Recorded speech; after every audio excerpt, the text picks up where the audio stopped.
Today, we're diving into a really big question about Canada's future on the world stage. Should we be sticking with the alliances we've had for decades, or is it time to forge a powerful new one that could change, well, everything? And at the heart of it all is this. Is the Commonwealth of Nations, that huge group of over 70 countries, is it still the right path for Canada? Or should we be looking at something smaller, more focused, and maybe a whole lot stronger? This isn't just some academic debate. It really puts Canada at a fork in the road, with two totally different futures ahead. So to really get into it, we're going to frame this as a bit of a debate. Let's say host A is arguing for a change, while host B is defending where we are now. Let's kick it off with host A's take on our current situation. Yeah, exactly. One of the main arguments, and this comes from the Macdonald-Laurier Institute, is that the Commonwealth has basically become a dead weight.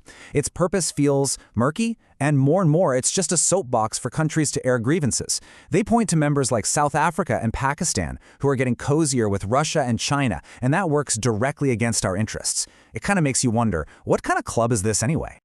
Okay, but hold on a second. Calling a group of over 70 nations a dead weight? That feels, well, pretty dismissive. Is it really a smart move for a globally minded country like Canada to ditch a huge, diverse network for a much smaller, way less diverse one? I mean, is the Commonwealth actually dying, or is it just changing with the times? And that really is the core of the whole debate, isn't it? So let's get crystal clear on what this alternative, this CANZUK, actually is. It's pretty simple, actually. CANZUK is just an acronym for the four countries involved: Canada, Australia, New Zealand, and the UK. The whole idea is to go way beyond our current agreements and build a much deeper, more connected alliance. Now, here's what's really interesting. The whole foundation of this idea isn't just about money or military might. It's about building on what these four countries already have in common. A shared language, similar ways of running our governments and our legal systems, and really deep historical and cultural ties. Okay, so that's the concept. Now let's dig into the details. Host A, what are the biggest arguments for actually making CANZUK a reality? Well, the practical side is pretty compelling. We already share these foundational things like common law and parliamentary governments, which just makes working together so much easier. On the security front, a lot of people think the Five Eyes is a military pact, but it's not. It's just for sharing intelligence. CANZUK could create a real unified defense partnership in a world that, let's face it, is getting more and more dangerous. And then, of course, there's the massive potential for economic growth. And this number really says it all. If you created a fully integrated CANZUK, you'd have a marketplace of over 136 million people with a combined GDP of more than 8.3 trillion US dollars. That would immediately make it one of the biggest economic powers on the planet. That's some serious leverage for Canada. That number is huge, I'll give you that.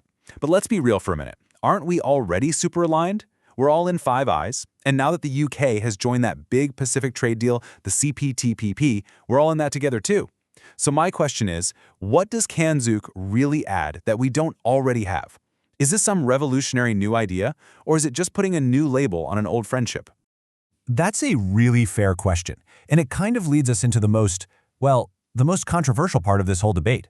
The part that goes beyond just trade and defense and gets into culture and identity.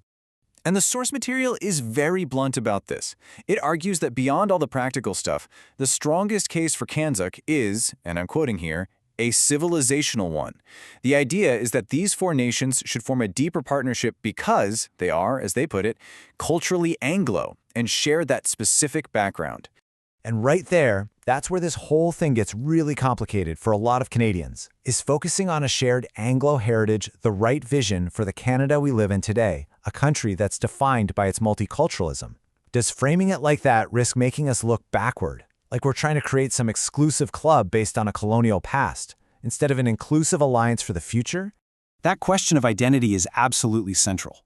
So let's pivot away from the abstract politics for a second and just imagine what this could actually mean for you, for the average Canadian. Let's make this feel real. Okay, just picture it. It's 2035, and CANZUK is a real thing. What's different? Well, for your passport, it could mean complete freedom of movement. You could live and work in London, Sydney, or Auckland just as easily as you could move from Toronto to Vancouver. For your job, it could mean you have seamless access to this huge, powerful market. And for your security, it could mean Canada is now part of a major new military alliance, totally changing our place in the world. So yeah, the potential impact is massive. And that brings us right back to the central conflict here, the real heart of the CANZUK debate. It's a clash between two very different visions of the future. So on one side, you have the supporters who see CANZUK as a smart, practical move. It's a chance to build a strong alliance with trusted, like-minded countries in a world that feels increasingly unstable. But on the other side, you have the critics, who see it as a nostalgia trip, an attempt to recreate an old empire that risks cutting Canada off from the global diversity that's become our greatest strength. So, where does that leave us? As the world keeps changing, Canada has a choice to make. Should we double down on our commitment to broad global groups like the Commonwealth and really embrace diversity as our core strategy? Or is it time to focus our energy on a smaller circle of our closest, most historically connected allies? The answer to that question will probably define Canada's role in the world for a long, long time.